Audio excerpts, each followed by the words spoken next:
Le bourdonnement métallique de l'ascenseur vibrait à travers mes pieds enflés alors que je déplaçais mon poids. Une main berçant instinctivement la courbe de mon ventre. 8 mois. 8 mois de porter ce secret, cette vie, ce fardeau qui devenait plus lourd chaque jour qui passait. Les papiers de divorce sentaient comme du charbon ardent dans ma bourse en cuir usé. Bord déjà adouci par mes doigts nerveux, les traçant encore et encore pendant le trajet et un train vers la ville. Je n'aurais pas dû venir ici. Pas à ce bâtiment avec ses sols en marbre et ses lustres en cristal. Pas à ce monde qui m'avait mâché et recraché il y a 2 ans. Mais l'avocat de Marcus avait été clair. Si je voulais que cela soit fait rapidement, proprement, sans complications, je devais signer en personne. Se racle la gorge. Plus de retard. Plus d'excuses. Les portes s'ouvrirent au 42e étage, révélant un espace de réception qui sentait le cuir et le parfum cher. Mon manteau élimé se sentit soudain encore plus inadéquat. J'avais essayé d'avoir l'air présentable, une simple robe noire qui s'étirait sur mon ventre de femme enceinte, mes cheveux tirés en un chignon soigné. Mais je savais que j'avais l'air exactement de ce que j'étais, une femme qui avait survécu, pas vécu depuis bien trop longtemps. Puis-je vous aider? La voix de la réceptionniste était du verre poli, ses yeux balayant sur moi avec un dédain à peine dissimulé. J'ai un rendez-vous, Emma Ross, pour l'affaire Castellano. Ses doigts parfaitement manucurés volèrent sur son clavier. Prenez place. Quelqu'un sera avec vous sous peu. Je me suis baissé avec précaution dans une des chaises d'attente, mon dos me faisant mal. Le bébé donna un coup de pied sec contre mes côtes qui me fit grimacer. « Chut !» je murmurai, frottant l'endroit. « Presque fini. Juste une signature et nous sommes libres. » Libre? Le mot avait le goût de cendre. J'avais pensé que j'étais libre quand j'avais quitté Marcus. Quand j'avais fait ma seule valise et disparu au milieu de la nuit. J'avais pensé que j'étais libre quand j'avais déménagé à 3 États de distance. Quand j'avais pris le travail au restaurant. Quand je m'étais convaincu que je pouvais construire une vie à partir de rien. Mais la liberté, j'avais appris, était juste un autre genre de prison quand on était seul. L'ascenseur sonna de nouveau. Je ne levai pas les yeux. Pas avant que toute l'atmosphère de la pièce ne change. C'était comme une chute de pression avant une tempête. Cette tension électrique qui faisait dresser les poils sur vos bras. La réceptionniste se redressa immédiatement, son masque professionnel glissant vers quelque chose de plus proche de la peur. « Monsieur Castellano, nous n'attendions pas dégager le sol. » La voix coupa l'air comme une lame. Profonde, contrôlée, absolue. Je connaissais cette voix. Elle avait murmuré des promesses dans le noir, avait crié des ordres qui envoyaient des hommes se bousculer. Était devenue froide et plate quand j'avais osé poser trop de questions sur le sang sur ses chemises. Mon souffle se coupa. Non, non, il ne pouvait pas être ici. Ceci était censé être simple. Signer les papiers, partir, ne jamais regarder en arrière. Je gardais la tête baissée, priant qu'il ne me remarquerait pas parmi les chaises éparpillées et les plantes en pot. Ma main se déplaça de manière protectrice vers mon ventre, comme si je pouvais en quelque sorte cacher 8 mois de grossesse sous ma paume. Tout le monde dehors maintenant. J'entendis du mouvement, le clic de talons, le froissement de papier étant rassemblé à la hâte, la respiration nerveuse de la réceptionniste alors qu'elle passait ma chaise.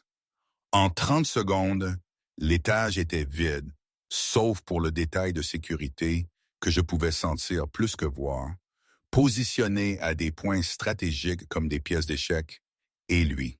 Je pouvais sentir son eau de Cologne, ce même mélange enivrant de cèdre et de fumée qui s'accrochait à ma peau après qu'il m'eût tenu. Je pouvais entendre ses pas, du cuir italien cher contre du marbre, mesuré et délibéré. Il marchait à travers la zone de réception, se dirigeant probablement vers la salle de conférence où son empire était géré, avec des signatures et des menaces. Juste ne me regarde pas. S'il te plaît, Dieu, juste passe. Les pas s'arrêtèrent. Mon cœur battait si fort que j'étais certaine qu'il pouvait l'entendre. Le bébé donna un coup de pied de nouveau, plus fort cette fois, comme s'il sentait ma panique. Je pressai ma main plus fermement contre mon estomac, souhaitant que tout soit immobile, invisible. Emma. Pas une question, une affirmation. Mon nom dans sa bouche après 2 ans de silence, et cela avait encore le pouvoir de me faire redresser la colonne vertébrale. Mon pouls s'emballe, je me forçai à lever les yeux. Dante Castiano se tenait à 5 pieds de distance, et le temps aurait aussi bien pu s'arrêter. Il avait l'air exactement le même. Mâchoire acérée, cheveux foncés, parfaitement coiffés, un costume anthracite qui coûtait probablement plus que ce que j'avais gagné en 6 mois. Mais ce furent ses yeux qui me piégèrent, ces yeux sombres qui avaient toujours trop vu, qui avaient dépouillé chaque défense que j'avais jamais essayé de construire. Ses yeux voyageaient intellectuellement sur mon corps. S'arrêtant à l'enflure unmistakable de mon ventre, je regardais la couleur s'échapper de son visage. Regardais sa mâchoire se serrer, un muscle tressaillant dans sa joue. Regardais ses mains dangereuses, capables, se crisper en poing à ses côtés. Le silence s'étira entre nous comme un gouffre. Je ne pouvais pas respirer, ne pouvais pas bouger, ne pouvais rien faire d'autre que de rester assise là, alors qu'il fixait mon ventre de femme enceinte avec une expression que je ne pouvais pas lire. Choc, rage, quelque chose d'autre entièrement. Combien de temps? Sa voix était à peine plus qu'un murmure, mais elle portait le poids d'une menace. J'avalais difficilement. Ce n'est pas « je suis ici pour signer des papiers ». C'est tout. Combien de temps? 8 mois. Les mots s'échappèrent avant que je puisse les arrêter. Mais ce n'est pas. Ce n'est pas pourquoi je suis ici. Je veux juste tout finaliser et partir. Il bougea alors, traversant la distance entre nous en 3 enjambées. Avant que je puisse réagir, il était accroupi devant moi, ses mains agrippant les accoudoirs de ma chaise, m'enfermant. Si près, je pouvais voir la tempête se former dans ses yeux, pouvais sentir la fureur à peine contrôlée rayonnant de lui. 8 mois, répéta-t-il, sa voix doucement mortelle. Tu as porté mon enfant pendant 8 mois et tu n'as pas pensé que je méritais de savoir. Ce n'est pas, je commençais. Mais le mensonge mourut sur mes lèvres quand je vis son expression. Ne fais pas, le seul mot était un avertissement. N'ose pas essayer de me dire que ce bébé n'est pas le mien. Je sais compter, Emma. Je sais exactement quand tu es partie. Ma gorge se serra. Bien sûr, il savait. Dante savait tout. C'était l'une des choses qui m'avait terrifié à son sujet. La façon dont il collectionnait les informations comme d'autres collectionnaient des timbres. La façon dont il pouvait reconstituer des vérités à partir des plus petits fragments. Je n'allais pas dire ça, je murmurais. J'allais dire que ce n'est pas ton souci. Plus maintenant. Quelque chose de dangereux vacilla sur son visage. Pas mon souci. Tu parles de mon enfant et tu penses que ce n'est pas mon souci. Tu n'as jamais voulu d'enfant. Tu as dit, j'ai dit beaucoup de choses. Sa main bougea avant que je puisse l'arrêter, s'étendant pour planer juste au-dessus de mon ventre. Il ne toucha pas, mais je pouvais sentir la chaleur de sa paume à travers le tissu fin de ma robe. As-tu vraiment pensé que tu pouvais me cacher cela? As-tu vraiment pensé que je ne le découvrirais pas? J'allais te le dire après. Le mensonge avait un goût amer. Je n'avais aucune intention de jamais lui dire. J'allais signer les papiers, disparaître de nouveau, élever ce bébé seul dans mon petit appartement, au-dessus du restaurant où personne ne posait de questions, et tout le monde s'occupait de ses propres affaires. Après quoi? Après que tu aurais volé mon enfant, après que tu aurais fait en sorte que je ne sache jamais que j'étais un père. Tu es un monstre, Dante. Les mots s'arrachèrent de moi. 2 ans de peur et de colère refoulés, éclatants finalement. Tu es un criminel. Tu blesses les gens. Toi, je ne t'ai jamais blessé. L'intensité tranquille de ces mots m'arrêta net parce que c'était vrai. Pendant tout le temps où nous avions été ensemble, à travers toute l'obscurité dont j'avais été témoin, toute la violence qui tourbillonnait autour de lui comme une tempête permanente. Il n'avait jamais une seule fois levé la main sur moi. Il m'avait abrité du pire de son monde, m'avait gardé dans une bulle dorée où je pouvais prétendre que l'homme qui m'embrassait bonne nuit n'était pas le même homme qui avait ordonné la mort de quelqu'un avant le petit déjeuner. Mais cette bulle s'était brisée la nuit où je l'avais surpris au téléphone, discutant avec désinvolture de l'élimination d'un problème. Un problème qui s'était avéré être un jeune de 23 ans qui avait détourné de l'argent du mauvais compte. J'avais réalisé alors que peu importait à quel point Dante était doux avec moi. Ses mains étaient toujours tachées de sang. Tu n'avais pas à, je dis doucement. Je mourais déjà à l'intérieur, vivant dans ton monde. Sa mâchoire se serra de nouveau. Pendant un long moment, il me fixa simplement. Et je vis quelque chose que je n'avais jamais vu auparavant dans les yeux de Dante Castiano. Incertitude. Puis il se leva brusquement, sortant son téléphone. Antonio. Oui. Annule tout. Tout. Je m'en fiche. Gère ça. Il termina l'appel et glissa le téléphone de nouveau dans sa poche, son attention ne me quittant jamais. Tu ne signes rien aujourd'hui. Quoi? Non. Dante, je dois. La seule chose que tu as à faire maintenant est de venir avec moi. Nous devons parler, vraiment parler. Je ne vais nulle part avec toi, Emma. Il s'accroupit de nouveau et cette fois quand sa main bougea vers mon ventre, il établit le contact. Sa paume était chaude à travers ma robe, possessive et douce tout à la fois. Le bébé donna un coup de pied contre sa main et je regardais toute son expression se transformer. Émerveillement peu et non filtré.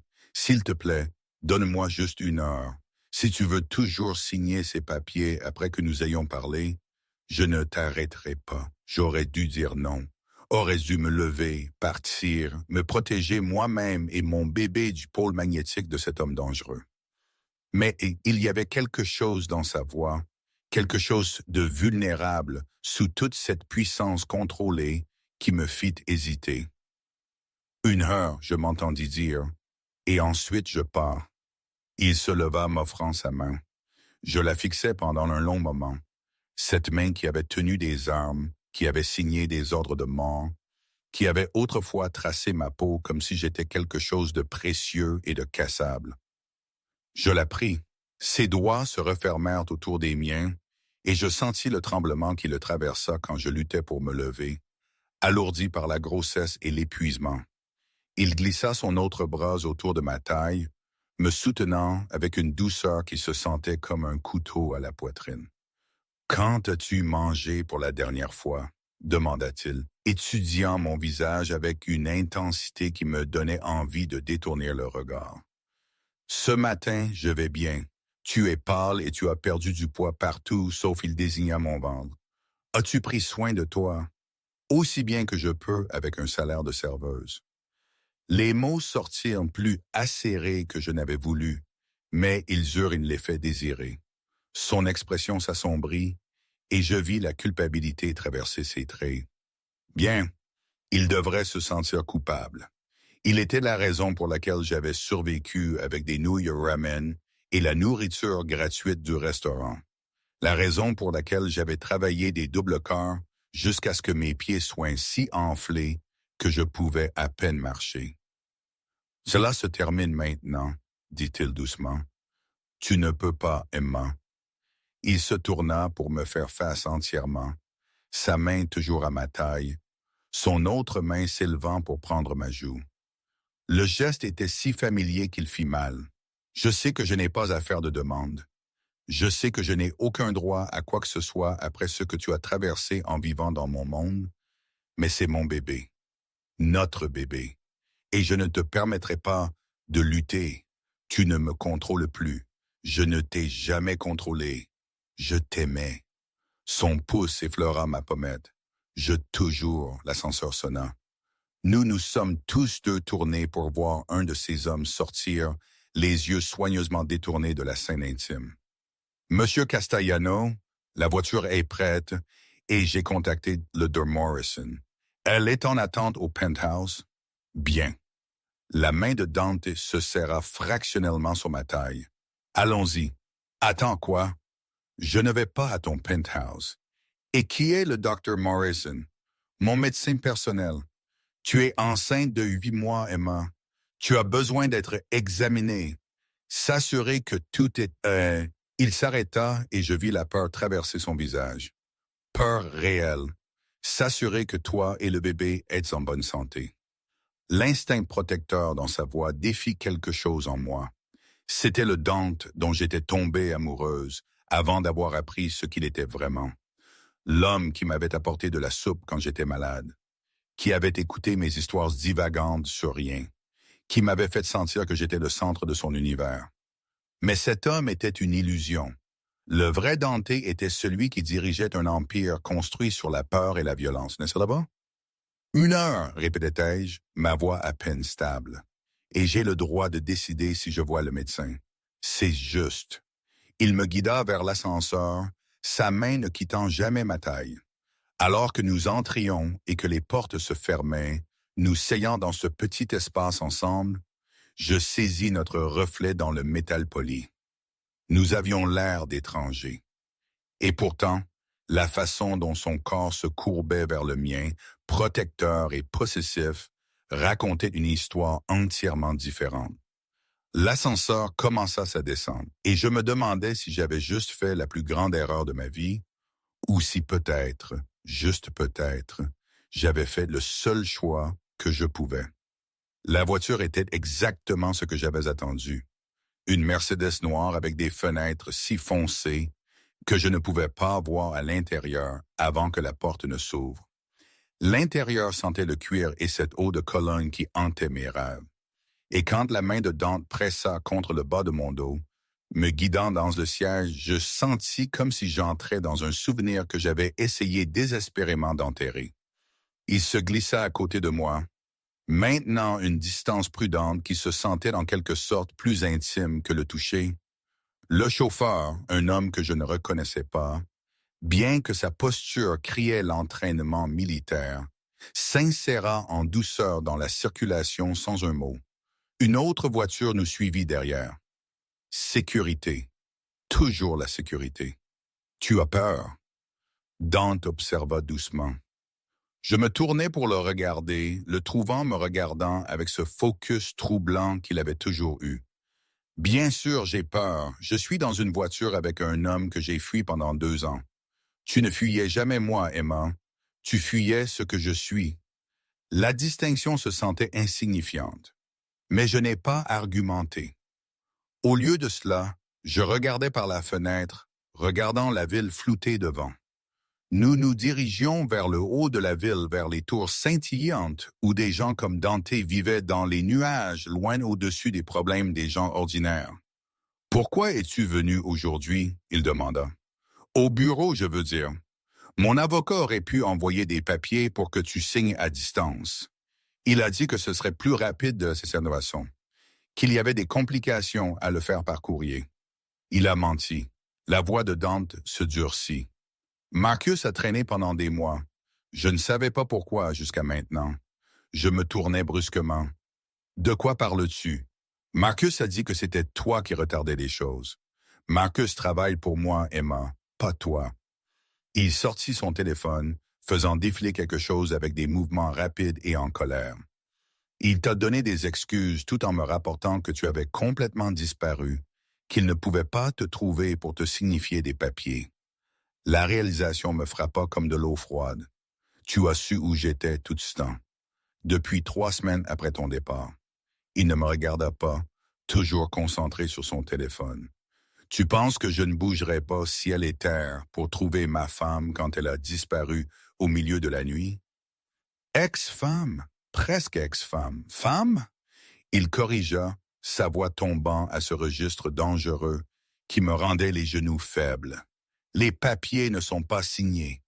Emma, tu es toujours mienne. Je n'ai jamais été tienne. Je m'arrêtais, ma main bougeant vers mon ventre alors que le bébé donnait d'un coup de pied fort. Une douleur aiguë rayonna à travers le bas de mon dos et je ne pouvais pas supprimer le petit allaitement. L'attention de Dante se porta sur moi immédiatement. Qu'est-ce qui ne va pas? Rien. Le bébé juste, ça arrive parfois. Contractions de Braxton Hicks, elles sont normales. Sa mâchoire se serra. Comment saurais-tu ce qui est normal? Quand as-tu vu un médecin pour la dernière fois? Il y a 2 semaines, à la clinique gratuite. Je levais mon menton défensivement. Ils ont dit que tout allait bien. Une clinique gratuite. Il répéta les mots comme s'ils avaient un goût infect. Tu portes mon enfant et tu es allé à une clinique gratuite. Certains d'entre nous n'ont pas de médecin privé en composition rapide, Dante. Certains d'entre nous doivent travailler pour vivre. Tu n'aurais pas à travailler du tout si tu avais juste...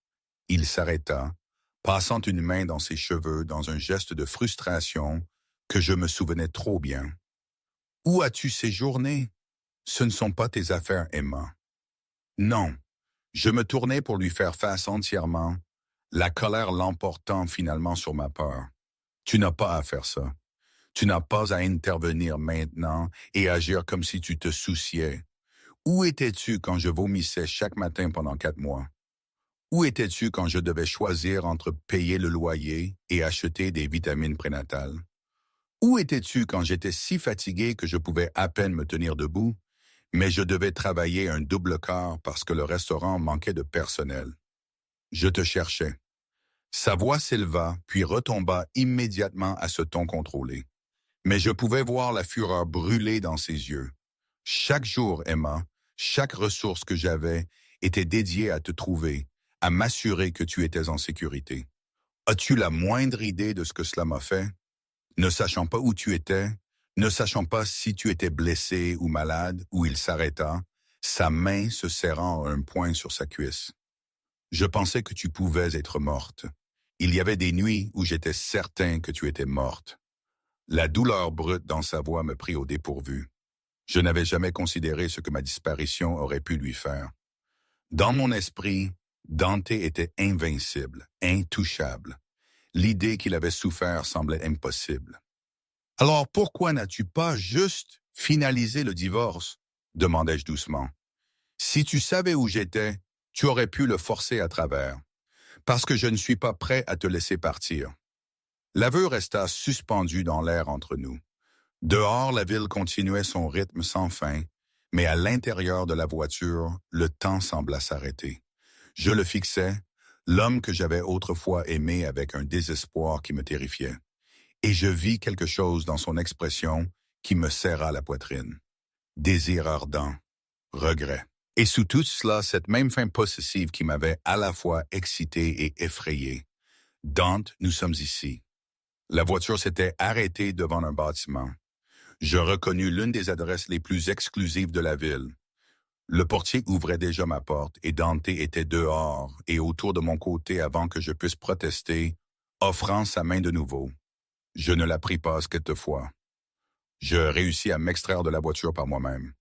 Bien que le mouvement fût maladroit et inélégant, mon indépendance dura exactement 3 pas avant qu'une autre contraction ne frappe. Celle-ci plus forte que la dernière. J'ai dû faire un son parce que soudain le bras de Dante était autour de moi supportant mon poids. C'est 2 fois en 5 minutes. Je vais bien, c'est juste, tu n'es pas bien. Il me guidait déjà vers l'entrée. Son corps se courbait de manière protectrice autour du mien. Et tu vois le docteur. Pas d'argument. Le hall était tout en marbre et or. Le genre de richesse ostentatoire qui m'avait autrefois intimidé. Maintenant, je me sentais juste fatigué. Fatigué de courir. Fatigué de prétendre que je pouvais faire cela seul. Fatigué de porter le poids de mes choix. Le trajet en ascenseur jusqu'au penthouse fut silencieux.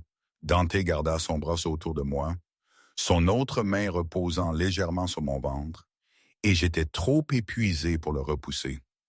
Quand le bébé donna un coup de pied contre sa paume, je le sentis se tendre. « Ça fait mal ?» demanda-t-il doucement. « Quand le bébé bouge parfois. Surtout c'est juste étrange, comme s'il y avait une personne à l'intérieur de moi vivant sa propre vie. Il y a une personne à l'intérieur de toi. » Sa voix était remplie d'émerveillement. Notre personne. Les portes de l'ascenseur s'ouvrirent directement dans le penthouse. Une caractéristique de sécurité dont je me souvenais d'avant. Rien n'avait changé. Les mêmes meubles modernes, les mêmes fenêtres du sol au plafond donnant sur la ville, le même grand piano dans le coin que Dante n'avait jamais appris à jouer. Mais il y avait quelque chose de différent. Sur la table basse était assise une pile de livres, guides de grossesse, manuels parentaux, livres sur le développement de l'enfant. Tous avaient l'air bien lus, pages marquées avec des notes autocollantes. Je les fixais, ma gorge se serrant. Dante, je t'ai dit que je me préparais. Il me guida vers le canapé, m'aidant à m'asseoir avant de s'accroupir devant moi de nouveau. Cela semblait être sa position préférée maintenant, à genoux, me regardant. Du moment où j'ai découvert que tu étais vivante, je me suis préparé. Juste au cas où. Au cas de quoi? Au cas où tu reviendrais. Ses mains reposaient sur mes genoux, chaudes et stables. Au cas où j'aurais une seconde chance. Avant que je puisse répondre, l'ascenseur sonna de nouveau. Une femme dans la cinquantaine sortit, portant une trousse médicale. Elle avait des yeux gentils et un comportement professionnel qui me mit immédiatement à l'aise. Dr. Morrison, dit Dante debout. Merci d'être venu à si court préavis. Bien sûr, elle me sourit. Tu dois être aimant. Je suis Claire Morrison. Je me spécialise dans les grossesses à haut risque, bien que je sois sûr qu'il n'y a rien à craindre. Dante m'a beaucoup parlé de toi. Je lui lançai un regard. Il eut la grâce de paraître légèrement embarrassé. Nous allons vous examiner, voulez-vous? Dr. Morrison posa son sac. Y a-t-il un endroit où nous pouvons avoir un peu d'intimité? La chambre? Dante fit un geste vers le couloir. Je vais vous montrer. Je sais où c'est, je dis doucement. Parce que bien sûr, je savais. J'avais dormi dans cette chambre pendant 6 mois, avait mémorisé chaque pouce de cet espace. La pensée d'y retourner me fit mal à la poitrine. Le docteur Morrison m'aida à me lever et je marchais lentement dans le couloir, sentant les yeux de Dante sur mon dos à chaque pas. La chambre était exactement comme je m'en souvenais. Lit king size avec des draps anthracites, meubles minimalistes. Cette même peinture sur le mur que j'avais toujours trouvée ressemblant à une tempête sur un océan. Allongez-vous, ma chère, dit doucement le docteur Morrison. Voyons comment vous et bébé allez. L'examen fut approfondi, mais doux. Elle vérifia ma tension artérielle, écouta le rythme cardiaque du bébé, mesura mon ventre. Pendant tout cela, elle posa des questions. Quand était ma date d'accouchement? Avais-je ressenti des symptômes inhabituels? Sentais-je le bébé bouger régulièrement? Tout a l'air bien, annonça-t-elle finalement, m'aidant à m'asseoir. Le rythme cardiaque du bébé est sourd. La position est moindrement, tu mesures un peu petit. As-tu mangé assez? Je sentis mes joues chauffer. Je mange. C'est juste les finances ont été serrées. Son expression s'adoucit avec compréhension, pas de jugement. Je vais écrire quelques recommandations pour toi. Aliments riches en protéines, vitamines prénatales, les bonnes, pas les bons marchés de la pharmacie. Et tu dois te ménager.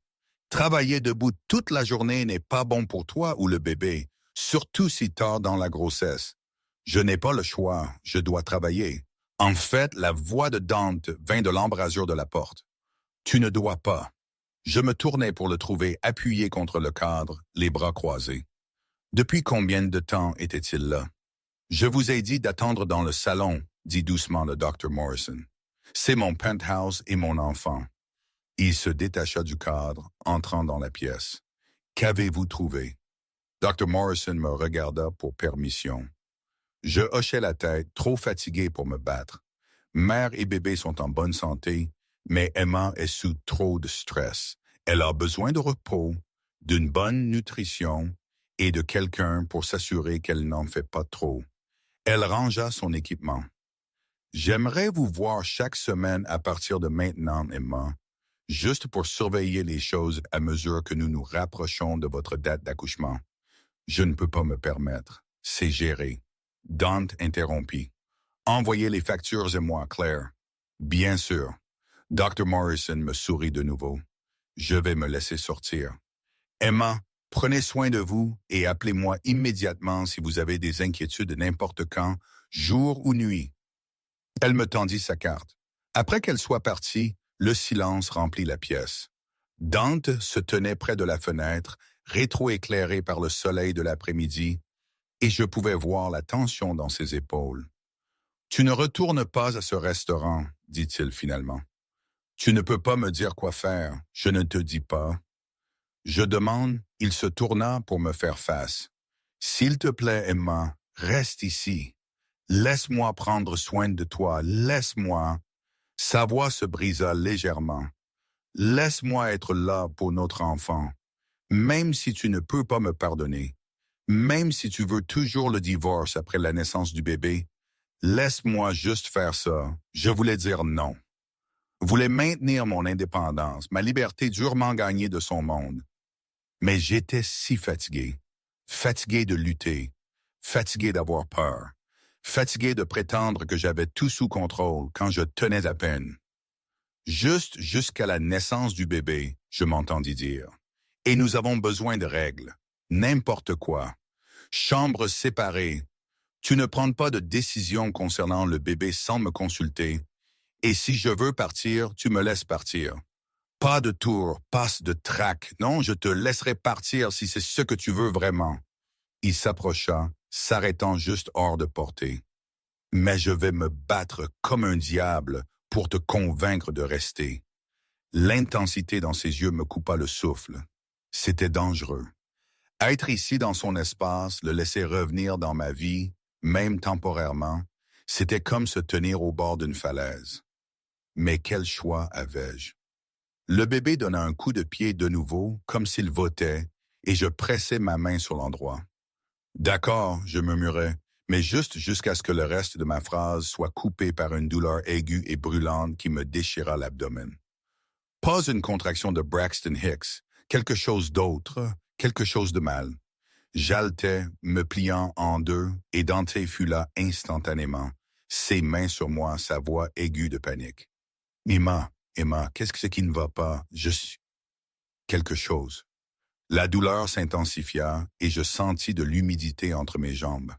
Quand je regardai en bas, ma robe était tachée de sang. « Non, » je murmurais. « Non, non, non. » Dante était déjà sur son téléphone, aboyant déjà des ordres. « Claire, reviens ici maintenant. Appelle une ambulance. Bouge. » Son bras s'enroula autour de moi alors que je commençais à glisser du lit, et la dernière chose que je vis avant que le monde ne devienne gris fut la terreur dans ses yeux. Terreur absolue et consumante. « Reste avec moi, » il commanda, sa voix le seul ancrage dans l'obscurité. « Emma, reste avec moi. S'il te plaît, ne me quitte plus. S'il te plaît, » mais l'obscurité me tirait déjà sous. Je me réveillais au bip régulier des moniteurs et à l'odeur antiseptique d'un hôpital. Le plafond était blanc, inconnu, et pour un moment, je ne pouvais pas me souvenir où j'étais ou pourquoi chaque muscle de mon corps me faisait mal. Puis tout revint en force. Le penthouse, le sang, le visage terrifié de Dante. Ma main vola à mon ventre. Le bébé va bien. Je tournai la tête pour trouver Dante assis dans une chaise à côté du lit, ayant l'air de n'avoir pas dormi depuis des jours. Sa veste de costume était partie, sa chemise froissée et partiellement déboutonnée, ses cheveux ébouriffés d'avoir passé ses mains dedans. Mais ce furent rien ses yeux qui m'arrêtèrent, cernés de rouge et hantés. « Tu es sûr? » Ma voix sortit rauque. « Je suis sûr. » Il se pencha en avant, les coudes sur ses genoux. Décollement placé en terre, partiel, pas complet. Dr. Morrison l'a attrapé à Tame. Ils vous ont stabilisé tous les deux, mais tu es en repos strict au lit pour le reste de la grossesse. Le soulagement m'inonda si intensément que je sentis des larmes me piquer les yeux. Combien de temps étais-je inconsciente? 14 heures. Sa voix était rude. Les 14 heures les plus longues de ma vie. Je regardais autour de la pièce correctement maintenant. Ce n'était pas une chambre d'hôpital ordinaire. C'était trop grand, trop calme, trop privé. Où sommes-nous? Elle privée du monde-ci. Il se redressa légèrement. On t'a assigné une équipe de spécialistes, les meilleurs de la ville. Ils te surveilleront 24h/24 jusqu'à l'accouchement. Je ne peux pas me permettre, Emma. Il me coupa doucement mais fermement. Arrête. Juste arrête. L'argent est le moindre de nos soucis en ce moment. Je voulais argumenter, mais l'épuisement me tirait. Les moniteurs bipaient régulièrement, un rythme qui correspondait au battement de cœur fort que je pouvais entendre à travers des haut-parleurs. Le battement de cœur du bébé. Je réalisais qu'il me laissait d'écouter. Tu es resté, je dis doucement. Où d'autre serais-je? Il passa une main sur son visage. J'ai failli vous perdre toutes les deux. Tu penses vraiment que je partirais? Tu as des affaires à gérer. Un empire à gérer. Au diable, l'empire. Les mots étaient durs et véhéments. Rien de tout cela n'importe si tu n'es pas. Il s'arrêta, la mâchoire serrée. Antonio gérait les choses. Je ne vais nulle part. Une infirmière entra alors, vérifiant mes signes vitaux avec une efficacité exercée. Elle était jeune, professionnelle, et essayait clairement de ne pas fixer d'angle. Quand elle partit, le silence revint plus lourd maintenant.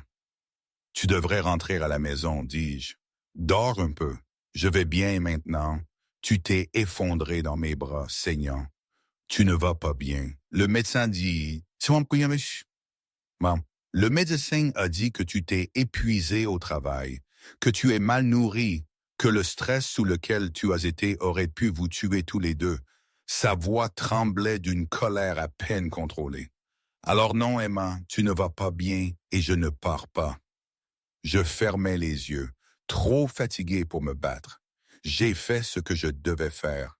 Tu aurais dû venir à moi. Tu es un criminel, Dante. Le père de mon enfant ne devrait pas être quelqu'un qui...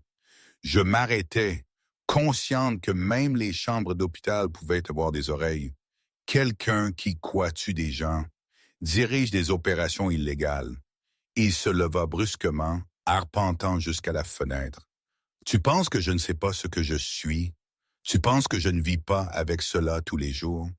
Alors pourquoi continues-tu à le faire? Tu fus silencieux pendant un long moment, fixant les lumières de la ville. Quand il parla, sa voix était plus calme, parce que je suis né dans cette vie, parce que partir signifierait la guerre, parce qu'il y a des gens qui dépendent de moi, des familles qui seraient détruites si l'Empire Castellano tombait.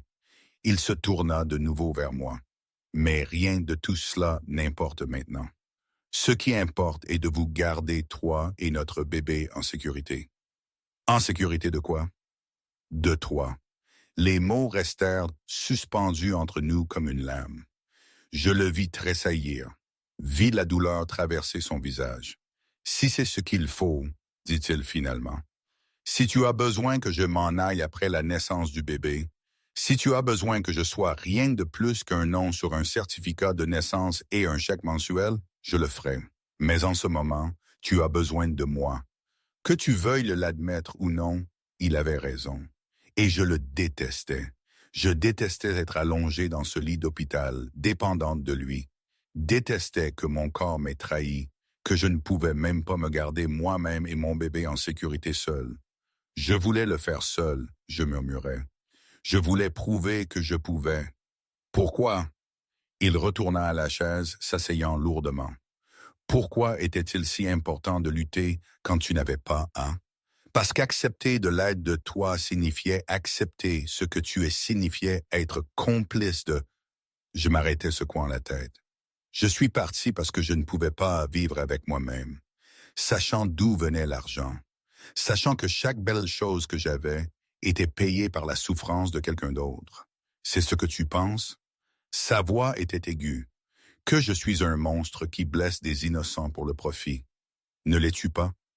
Il se pencha en arrière dans la chaise, m'étudiant avec ses yeux sombres qui voyaient trop.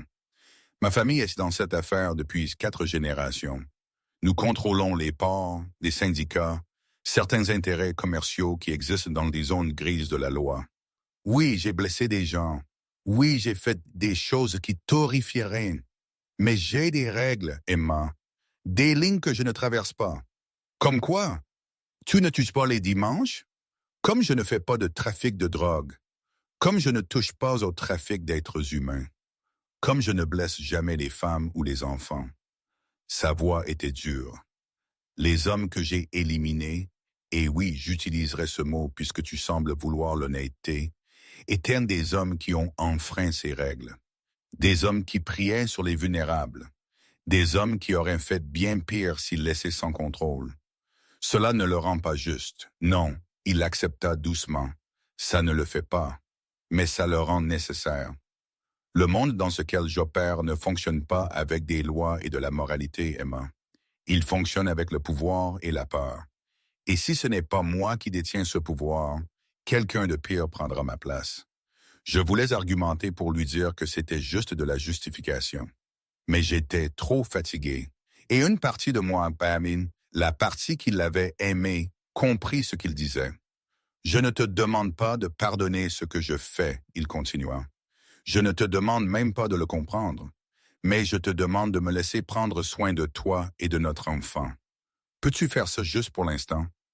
Avant que je puisse répondre, la porte s'ouvrit et le docteur Morrison entra, suivi d'un autre médecin que je ne reconnaissais pas. « Emma, tu es réveillée. »« Bien. » Elle sourit, mais son expression était sérieuse. « Nous devons discuter de vos soins à l'avenir. » L'heure suivante fut un flou de terminologie médicale et de plans de traitement. Le décollement placentaire partiel signifiait que le bébé ne recevait pas une nutrition optimale. J'aurais besoin d'être surveillé constamment. Tout signe de complication est qu'il devrait accoucher tôt. Le repos au lit était non négociable. Je ne pouvais même pas me lever pour utiliser la salle de bain sans assistance. Nous vous garderions normalement ici, dit le docteur Morrison, mais étant donné les circonstances, M. Castellano a arrangé une installation médicale complète à sa résidence. Vous aurez des soins infirmiers 24h/24 et je viendrai vous voir tous les jours. Je n'ai pas accepté cela, dis-je, regardant Dante. Tu as besoin de repos et de sécurité, répondit-il calmement. Le penthouse a les deux. Et avant que tu n'argumentes sur l'indépendance, souviens-toi ce que le médecin a dit. Tu ne peux pas être seul, pas pour un seul instant. Il avait raison, maudit-le. Je ne pouvais pas retourner à mon petit appartement au-dessus du restaurant. Ne pouvais pas prendre soin de moi-même, encore moins travailler. Ceci est temporaire, dis-je fermement, juste jusqu'à la naissance du bébé. Tout ce dont tu as besoin. Mais il y avait quelque chose dans ses yeux qui disait qu'il planifiait déjà pour plus que temporaire. Ils me gardèrent à l'hôpital pendant 2 jours de plus, surveillant, stabilisant, s'assurant que le rythme cardiaque du bébé restait fort. Dante ne partit jamais. Il dormait dans la chaise à côté de mon lit, travaillait depuis son ordinateur portable quand je dormais et était instantanément alerte chaque fois qu'une infirmière ou un médecin entrait. Se racle la gorge.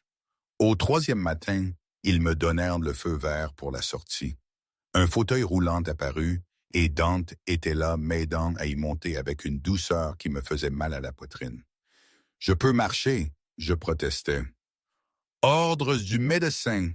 Pas de tension inutile. » Sa main reposa brièvement sur mon épaule. « Ne me combatte pas sur cela, Emma. » La voiture attendait à une entrée privée. La même Mercedes noire, mais cette fois avec un second véhicule plein de sécurité. Quand je levai un sourcil, l'expression de Dante était sombre. Le bruit court que j'ai une femme enceinte. Cela te rend une cible. La réalité de son monde revint en force. Une cible pour qui? Quiconque veut me blesser. Il m'aida à monter dans la voiture, se glissant à côté de moi. Ne t'inquiète pas. Personne ne te touchera. Je m'en assurerai. La certitude dans sa voix aurait dû me rassurer. Au lieu de cela me rappela exactement pourquoi j'avais couru. Cette vie, ce danger constant, ce n'était pas un endroit pour élever un enfant. Mais alors que nous traversions la ville en voiture, la main de Dante trouva la mienne, entrelaçant nos doigts, et je ne me retirai pas. Le penthouse avait été transformé. Ce qui était autrefois un espace minimaliste de célibataires avait maintenant de l'équipement médical installé dans la chambre d'amis, des moniteurs, un kit d'urgence, Tout le nécessaire pour les soins immédiats. Une infirmière attendait, une femme calme dans la quarantaine, qui se présenta comme Patricia. « Je serai ici pendant la journée », expliqua-t-elle. Une autre infirmière, Michelle, prendra les quarts de nuit. Nous sommes toutes deux expérimentées dans les grossesses à haut risque. Dante me guida vers la chambre principale. Le lit avait été équipé d'oreillers spéciaux pour la grossesse, et il y avait un petit réfrigérateur rempli de collations saines à portée de main. « Tu as pensé à tout », je dis doucement. J'avais 48 heures pour me préparer pendant que tu étais à l'hôpital. Il m'aida à monter sur le lit, ajustant les oreillers jusqu'à ce que je sois confortable. J'ai besoin que tu me promettes quelque chose. Quoi? Que tu te reposeras réellement, que tu n'essaieras pas de faire des choses seul, juste pour prouver un point. Sa main encadra ma joue. Je sais que tu es indépendante. Je sais que tu détestes avoir besoin d'aide. Mais pour le mois prochain, peux-tu juste lâcher prise? Laisse-moi prendre soin de toi. La vulnérabilité dans sa voix me défie. Ce n'était pas le chef de la mafia froide, le redouté Dante Castellano. C'était l'homme dont j'étais tombée amoureuse, celui qui m'avait montré des aperçus de qui il aurait pu être dans une vie différente. Un mois, j'acceptais. Et ensuite, nous parlerons de ce qui se passe après que tu aies accouché en toute sécurité. Après que tu te sois remise, après il s'arrêta, son pouce effleurant ma pommette, après que j'ai eu le temps de te montrer que je peux être ce dont tu as besoin, Dante. Je sais que je ne peux pas changer ce que je suis, mais je peux changer comment cela t'affecte. Il se pencha, pressant son front contre le mien. S'il te plaît, se racle la gorge, Emma, donne-moi cette chance, donne-moi cette chance. Je fermai les yeux, inspirant son odeur, sentant la chaleur de sa peau. C'était dangereux. Chaque moment que je passais avec lui, chaque se racler la gorge, geste tendre, chaque aperçu de l'homme sous le monstre, cela érodait mes défenses. Mais j'étais trop fatigué pour me battre, trop fatigué pour courir, trop fatigué pour faire quoi que ce soit d'autre que de me rendre. « D'accord », je murmurai. Son souffle s'arrêta, puis ses lèvres effleurèrent mon front, douces et respectueuses. « Merci. » Il se retira, et j'ouvris les yeux pour le trouver me regardant avec une expression qui fit bégayer mon cœur. Possession, oui, mais aussi quelque chose de plus profond, quelque chose qui ressemblait dangereusement à l'amour. « Repose-toi maintenant, » dit-il doucement. « Je serai juste dehors si tu as besoin de quoi que ce soit. » Il commença à s'éloigner, mais ma main jaillit, attrapant son poignet. Il se figea. « Reste, dis-je avant de pouvoir m'arrêter. Reste juste jusqu'à ce que je m'endorme. » Le sourire qui traversa son visage était comme le lever du soleil. Il enleva ses chaussures et monta sur le lit à côté de moi, faisant attention de ne pas me bousculer. Son bras vint autour de mes épaules, et je me retrouvai à me blottir contre son côté, ma tête sur sa poitrine, écoutant le battement régulier de son cœur. « Je t'ai », il murmura dans mes cheveux. « Je vous ai tous les deux, et je ne vous lâcherai plus jamais. » J'aurais dû protester, aurais dû lui rappeler que c'était temporaire, mais sa chaleur s'infiltrait dans moi, sa présence m'entourant comme un bouclier. Et pour la première fois en 2 ans, je me sentis en sécurité. Alors que je m'endormais, je l'entendis murmurer autre chose si doucement que je l'ai presque manqué. « Je t'aime, Emma. Je n'ai jamais arrêté. Et malgré tout, malgré toutes les raisons pour lesquelles je ne devrais pas, mon cœur murmura en retour. « Je sais. » Les jours se fondirent dans une nouvelle routine étrange. Je me réveillais chaque matin pour trouver Dante déjà réveillé, assis dans le fauteuil près de la fenêtre, me regardant avec ses yeux sombres. Patricia entrait avec le petit déjeuner. Toujours quelque chose de nutritif. Toujours plus de nourriture que je ne pouvais en finir. Puis il y avait les examens, la surveillance, l'atteinte sans fin. Mais ce furent les nuits qui me défirent. Dante avait tenu sa promesse concernant les chambres séparées, dormant dans la chambre d'amis malgré ma présence, dans ce qui avait autrefois été notre lit partagé. Mais chaque nuit vers 22 heures au-dessous, il apparaissait dans l'embrasure de la porte, posant la même question. « Puis-je rester jusqu'à ce que tu t'endormes? Et chaque nuit, je disais oui. C'est devenu notre rituel. Il s'allongeait à côté de moi, entièrement vêtu, faisant attention de ne pas me toucher à moins que je ne le cherche en premier. Nous parlions dans l'obscurité de tout et de rien. Il me parlait des affaires qu'il gérait à distance, faisant attention à garder les détails vagues. Je lui parlais du restaurant, des habitués qui venaient chaque matin, de la vie que j'avais construite dans mon exil. Nous ne parlions pas de l'avenir. Nous existions dans ce moment suspendu où la seule chose qui importait était le bébé grandissant à l'intérieur de moi et la trêve fragile entre nous. 2 semaines passèrent. Le bébé devint plus fort, plus actif. Parfois, quand un coup de pied particulièrement fort me réveillait au milieu de la nuit, je trouvais Dante déjà réveillé, sa main planant au-dessus de mon ventre, demandant une permission silencieuse. Je prenais sa main et la plaçais là où le mouvement était le plus fort, regardant son visage se transformer d'émerveillement. « Elle est forte », il murmurait. « Elle ou lui, j'ai juste un pressentiment. » Son pouce traçait de doux cercles sur mon ventre, forte et têtue comme sa mère. Ce fut pendant un de ces moments calmes, 3 semaines après le début de mon repos au lit, que tout changea. Je me réveillais à des voix élevées à l'extérieur de la chambre. La voix de Dante aiguë d'autorité et celle d'un autre homme que je ne reconnaissais pas. Je m'assis avec précaution, m'efforçant d'entendre. Je me fiche de ce que dit Salvatore. La réponse est non. Il ne demande pas, Dante. Il exige. Tu sais ce que cela signifie? Cela signifie qu'il a oublié qui dirige cette famille. La voix de Dante tomba à ce registre dangereux. Dis-lui que s'il a un problème avec la façon dont je mène les affaires, il peut venir à moi directement, mais il reste loin d'elle. C'est non négociable. Silence. Alors il sait pour le bébé, pour Emma. Il dit que cela te rend faible, que tu es distrait. Sors, Dante. Je dis, sors et dis à Salvatore que si lui ou quelqu'un d'autre s'approche de ma femme, de mon enfant, ils auront affaire à moi personnellement. Comprends-tu? Pas, l'ascenseur sonnant, puis silence. La porte de la chambre s'ouvrit lentement. Dante se tenait là, et je pouvais voir la tension rayonnant de lui, se racle la gorge, la fureur à peine contrôlée dans ses yeux. Combien as-tu entendu? Assez. Qui est Salvatore? Il expira lentement, passant une main dans ses cheveux. Mon oncle, le frère de mon père. Il a été mécontent de certaines de mes récentes décisions.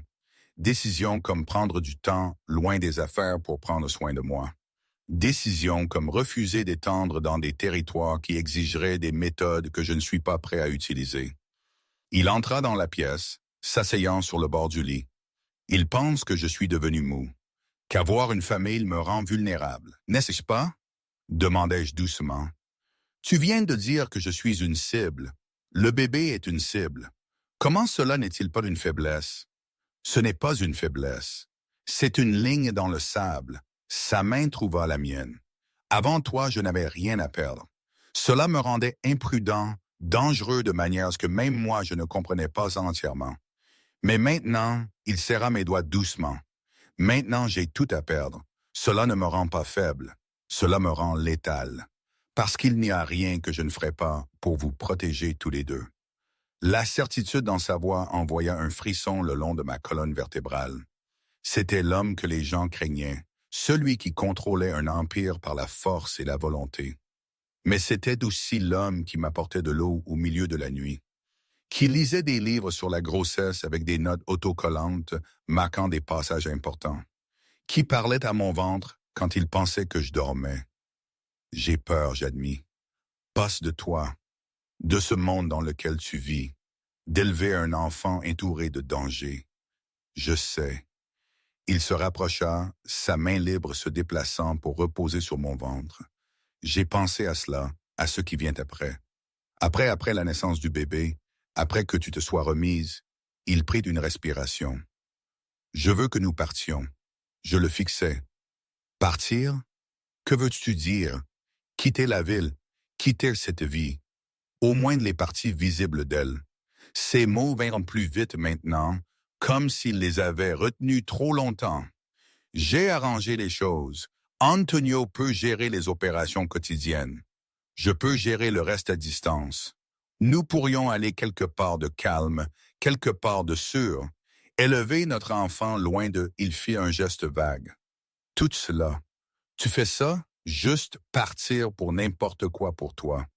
Ses yeux rencontrèrent les miens, et l'intensité là me coupa le souffle. Je sais que je ne peux pas effacer ce que je suis, Emma. Je sais que je ne peux pas défaire les choses que j'ai faites, mais je peux choisir ce qui vient ensuite. Et je te choisis toi. Je choisis notre bébé. Je choisis une vie où mon enfant n'a pas à grandir effrayé. Les larmes me piquèrent les yeux. Dante, tu n'as pas à répondre maintenant. Juste pense-y, s'il te plaît. Avant que je puisse répondre, mon téléphone vibra sur la table de chevet.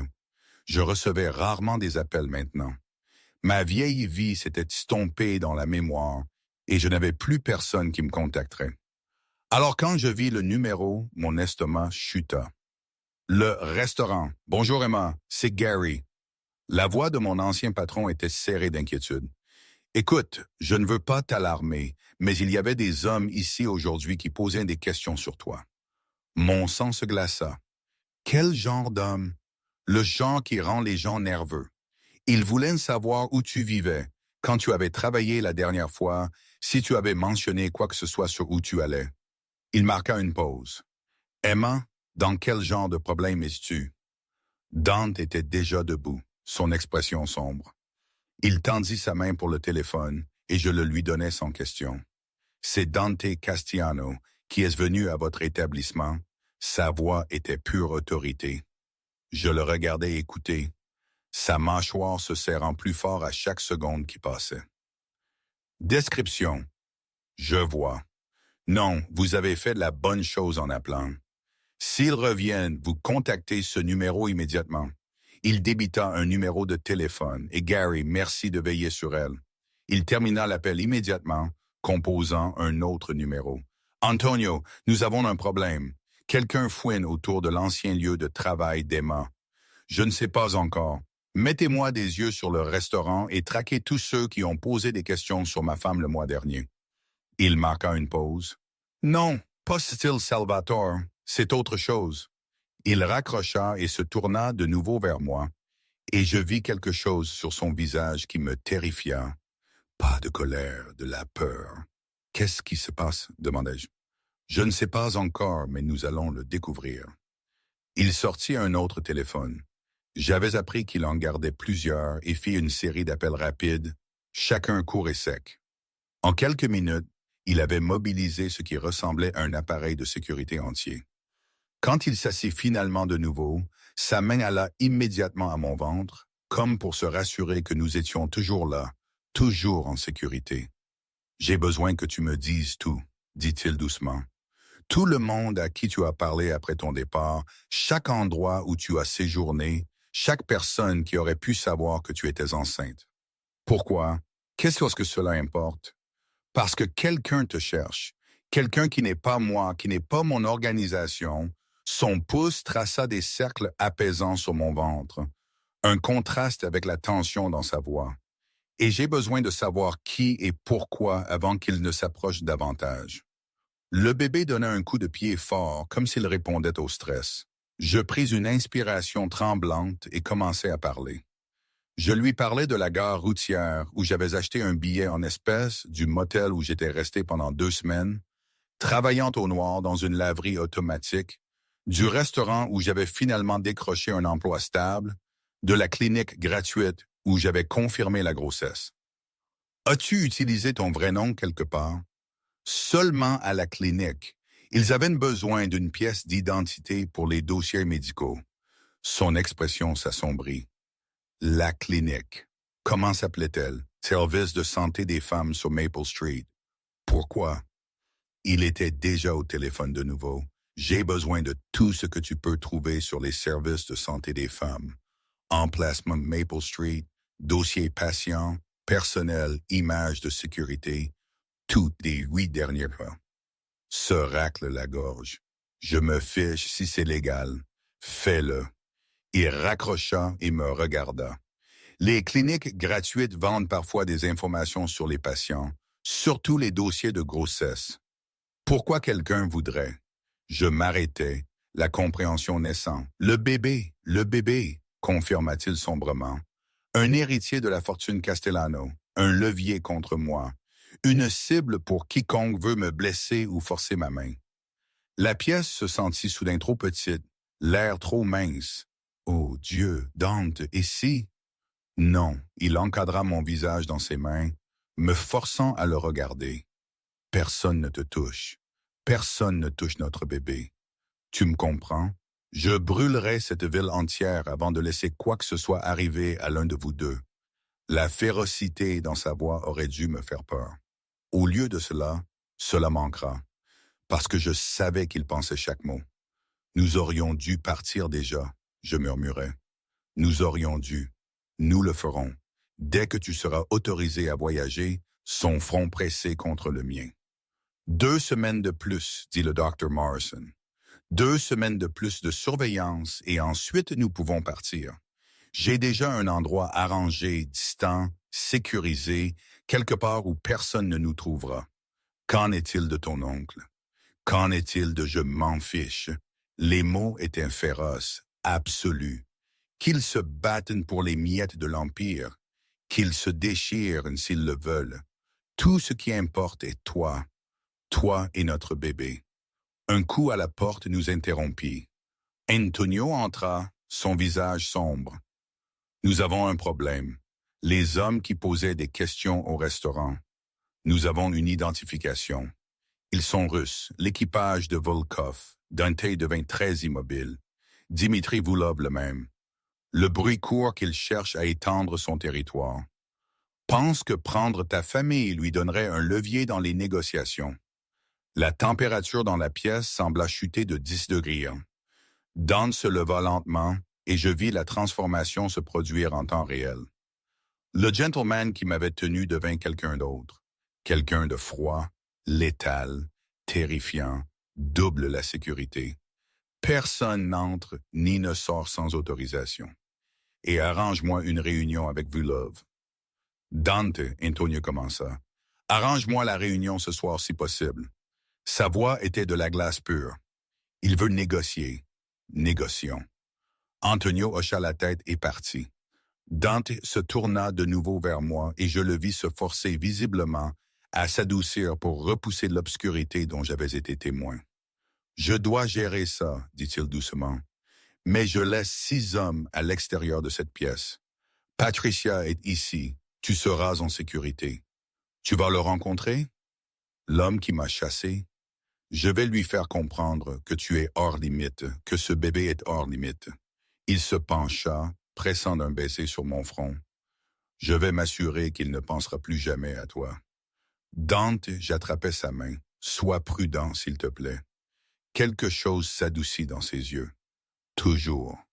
J'ai trop à revenir maintenant. Il m'embrassa alors. M'embrassa vraiment pour la première fois depuis que j'étais rentré dans sa vie. C'était doux et désespéré tout à la fois. Une promesse et un au revoir. Et quand il se retira, je vis ma propre peur reflétée dans ses yeux. « Je t'aime, dit-il doucement. J'ai besoin que tu saches que quoi qu'il arrive, quoi que tu décides après que tout cela soit terminé. Je t'aime, Les mots se bloquèrent dans ma gorge. Je ne pouvais pas les dire en retour. Pas encore. Pas quand je ne savais toujours pas si nous avions un avenir. Il sourit tristement, comme s'il comprenait. C'est bon. Tu n'as pas à le dire. Juste sois ici quand j'arrive. Où d'autre irai-je? J'essayais de plaisanter, mais cela sortit tremblant. Nulle part. Plus maintenant. Il pressa un baiser de plus sur mon front, puis sur mon ventre. Prends soin de ta maman, petite. Papa a des affaires à gérer, et puis il est parti, se racle la gorge, me laissant seul avec mon cœur battant, et la certitude terrifiante que tout était sur le point de changer de nouveau. Les heures passèrent avec une lenteur agonisante. Patricia me vérifiait toutes les 30 minutes, son calme professionnel ne faisant rien pour apaiser le nœud d'anxiété dans ma poitrine. J'essayais de dormir, essayais de me reposer comme je devais, mais chaque son me faisait sursauter. Chaque pas dans le couloir me faisait retenir mon souffle, attendant. Il était plus de minuit quand j'entendis finalement l'ascenseur.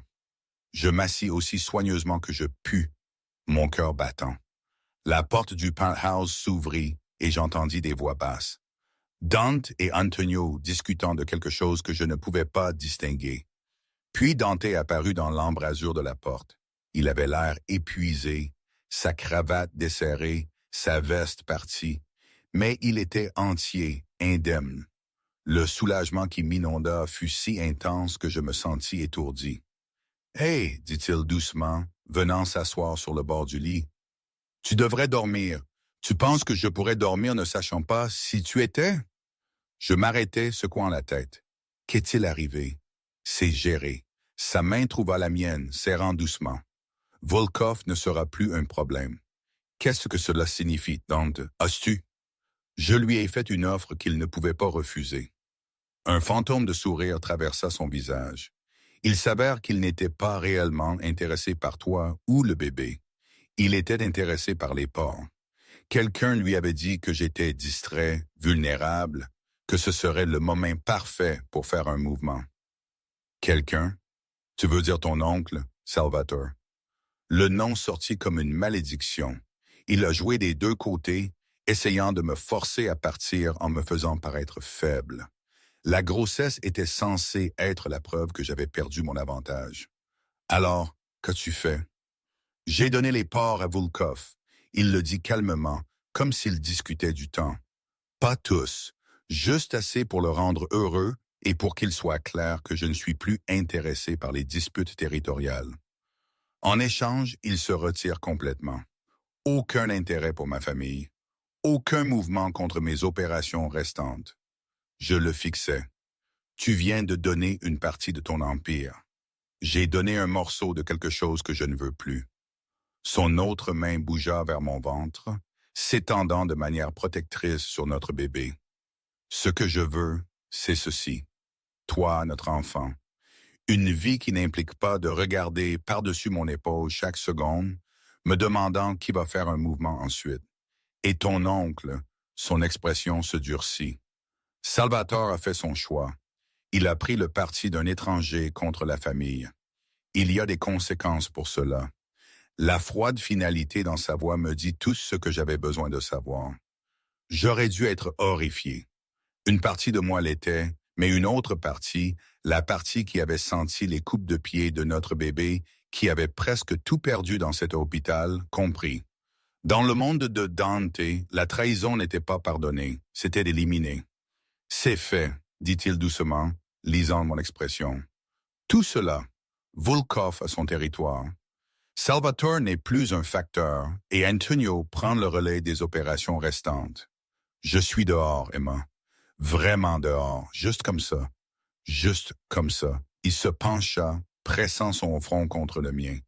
Je t'ai dit que je ferais n'importe quoi pour toi, pour notre famille. Je le pensais. Le bébé choisit ce moment pour donner un coup de pied assez fort pour que Dante le sente contre sa paume. Il rit. En fait, il rit. Le son plein d'émerveillement et de joie. Forte. Il murmura. Prends définitivement après toi. Nous ne savons pas si c'est une fille. Je sais. Il se déplaça, s'allongeant à côté de moi et me tirant doucement dans ses bras. Je peux le sentir. Elle va être féroce et têtue et belle, tout comme sa mère. Je me blottis contre sa poitrine, écoutant son battement de cœur régulier et fort. Et si c'est un garçon, alors il sera féroce et têtu et beau, sa main traça des motifs paresseux sur mon dos. Dans tous les cas, ils seront les nôtres et ils seront en sécurité. C'est tout ce qui importe. Nous restâmes là dans l'obscurité et pour la première fois depuis que j'étais entré dans cet immeuble de bureau il y a 3 semaines, je me permis de croire que cela pouvait réellement être vrai, que nous pouvions réellement avoir une chance. Emma M., te souviens-tu de la première fois que nous nous sommes rencontrés? Je souris contre sa poitrine. Le vernissage de la galerie. Tu as renversé du champagne sur ma robe. Tu m'as dit que c'était une amélioration par rapport au motif. Sa voix était chaude de mémoire. Je suis tombé amoureux de toi à ce moment-là. Cette femme qui n'avait pas peur de moi, qui me regardait comme si j'étais juste une autre personne au lieu de Dante Castiano, chef de la famille. Je ne savais pas qui tu étais alors. Je sais. C'est pourquoi je suis tombé si fort. Ses bras se serrèrent autour de moi. Tu m'as vu, Emma. Pas mon nom, pas ma réputation, juste moi. Et quand j'ai découvert la vérité, quand j'ai vu ce que tu étais vraiment, tu as couru comme toute personne saine d'esprit le ferait. Il pressa un baiser sur le sommet de ma tête. Je ne te blâme pas pour ça. Je n'ai jamais. Mais tu m'as cherché chaque jour. Parce que même si je comprenais pourquoi tu étais parti, je ne pouvais pas l'accepter. Ne pouvais pas accepter que je t'avais perdu. Il se déplaça, inclinant mon menton vers le haut, alors je devais le regarder. Je sais que je ne mérite pas une seconde chance. Je sais que tout ce que je suis devrait te faire courir de nouveau, mais je demande quand même.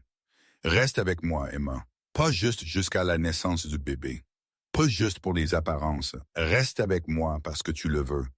Parce que tu crois que nous pouvons faire fonctionner cela. Je regardais dans ses yeux sombres qui avaient hanté mes rêves pendant 2 ans. Et je vis tout mis à nu. Amour, espoir, peur. Cet homme qui contrôlait un empire d'une main de fer était terrifié que je dise non. J'ai peur, je murmurais. Je sais. Et si ce n'est pas assez, et si l'amour n'est pas suffisant pour compenser tout le reste, alors nous le résoudrons ensemble. Son pouce effleura ma pommette. Je ne demande pas la perfection, Emma. Je demande juste une chance. Le bébé donna un coup de pied de nouveau, comme s'il votait une autre fois. Je pressai ma main sur celle de Dante, sentant notre enfant bouger sous nos paumes. Cette petite vie que nous avions créée, ce miracle inattendu. D'accord, je m'entendis dire, d'accord, nous allons essayer. Le sourire qui traversa son visage était comme la lumière du soleil. Il m'embrassa alors, profond et complet et plein de promesses, et je l'embrassai en retour, versant 2 ans de désir ardent et de peur et d'amour dedans.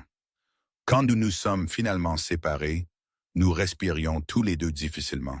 « Je t'aime, dit-il de nouveau. Dieu, Emma, je t'aime tellement. Je t'aime aussi. Les mots vinrent plus facilement cette fois. Je n'ai jamais arrêté. Même quand je le voulais, je ne pouvais pas. Il me tint près et nous restâmes là ensemble, parlant et planifiant et rêvant. Il me parla de la maison qu'il avait arrangée, une propriété étendue dans le Montana, loin de la ville, avec des montagnes et des forêts et de l'espace pour respirer. Il parla d'apprendre à notre enfant à monter à cheval, de matins calmes et de nuits paisibles, de construire une vie qui était la nôtre, et lentement je me laissais le croire. Les 2 semaines suivantes passèrent dans un flou de préparation. Dr. Morrison m'autorisa à voyager, bien qu'elle insista pour venir avec nous pendant le 1er mois après l'accouchement. Dante arrangea tout. La maison, le personnel, la sécurité qui serait invisible mais présente. Antonio s'envola pour le Montana personnellement pour superviser l'installation. Et à travers tout cela, Dante ne quitta jamais mon côté. Je me réveillai un matin pour le trouver en train de faire ses valises, pliant soigneusement des vêtements de bébé que nous avions commandés en ligne dans une petite valise. Il avait développé une légère obsession pour la préparation, lisant chaque livre qu'il pouvait trouver, posant au Dr. Morrison des questions sans fin. « Nous faisons vraiment ça, je dis depuis le lit. » Il leva les yeux, souriant. « Nous faisons vraiment ça. Pas de regret. Pas un seul. » Il vint s'asseoir à côté de moi, sa main allant automatiquement à mon ventre. « Tu es ma famille maintenant. Toi et cette petite. Rien d'autre n'importe. » Le bébé donna un coup de pied en réponse, et nous rîmes tous les deux. 3 jours avant que nous soyons censés partir, j'entrai en travail. Cela commença par une légère douleur pendant le petit déjeuner. Si légère que je l'ai presque ignorée. Mais Dante remarqua immédiatement il était devenu hyper conscient de chaque expression, chaque mouvement. « Emma, je vais bien. Juste une crampe. 20 minutes plus tard, une autre, plus forte cette fois. Patricia était déjà sur son téléphone appelant le docteur Morrison et Dante m'aidait à monter dans la voiture avant que je puisse pleinement traiter ce qui se passait. C'est trop tôt, dis-je, agrippant sa main alors qu'une autre contraction frappait. Nous avons 3 semaines de plus. Les bébés viennent quand ils veulent venir. La voix du docteur Morrison était calme à travers le haut-parleur. Je vous rejoins à l'hôpital, Emma. Juste respirez. Tout va bien se passer. Les heures suivantes furent un flou de douleur et de pression, et la voix de Dante, stable et sûre, manquant à travers tout cela. Tu fais si bien, amour, si forte. Juste respire avec moi. Sa main ne quitta jamais la mienne, même quand les contractions devinrent insupportables. Même quand je criais et maudis et lui dis que je ne pouvais pas faire cela, il resta. Son front pressé contre le mien, sa voix dans mon oreille, sa certitude absolue que je pouvais faire cela me portant à travers. Et puis après ce qui semblait une éternité et pas de temps du tout, je l'entendis. Le cri aigu et indigné de notre bébé. C'est une fille, énonça le docteur Morrison en souriant. Une belle fille en bonne santé. Ils la placèrent sur ma poitrine. Cette petite créature parfaite, avec une touffe de cheveux foncés et des poumons qui pouvaient réveiller les morts. Je la fixai avec émerveillement, des larmes coulant sur mon visage et sentis mon monde entier se décaler et se réaligner. Oh, je respirais. Oh, Dante, regarde là. Il pleurait aussi. Je réalisais que cet homme dangereux qui contrôlait un empire par la peur pleurait en regardant notre fille. Elle est parfaite, il murmura, son doigt touchant doucement sa petite main. Elle l'agrippa immédiatement, son cri se calmant. Elle est absolument parfaite. Comment devrions-nous l'appeler? Demandai-je. Il me regarda, puis de nouveau notre fille. Sophia. Cela signifie sagesse. Je veux qu'elle soit plus intelligente que nous deux, qu'elle fasse de meilleurs choix. Sophia Cassiano. Je testais le nom. Cela se sentait juste. Salut, Sophia. Nous sommes tes parents.